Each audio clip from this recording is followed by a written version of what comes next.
Shocking news. Media owners, CEOs, bureau chiefs అసలు నేను నిన్న స్టీల్ ప్లాంట్ ఆపకుండా గొంతుకు పోయినంతగా వాదించి 10 సార్లు వాదించాను. ఫిబ్రవరి 21 ఫైల్ చేశాను.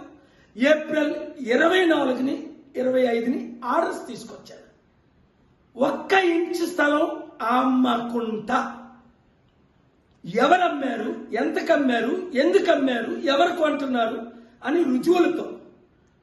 నేను తప్ప ఎవరైనా వాదించారా?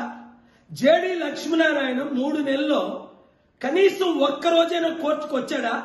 ఆయనలాగే అనేక మంది ఫైల్ చేశారు. కనీసం ఆయన మ్యాటర్ లిస్టే అయిందా? నాది అయిన తర్వాత అలాంటి ఎన్నో లిస్టులు అయ్యాయి. అలాంటిది మీరు ఆయనకి క్రెడిట్ ఇవ్వడానికో ఇంకోరు క్రెడిట్ ఇవ్వడానికో చేస్తే దేవుడు మిమ్మల్ని శపించడా?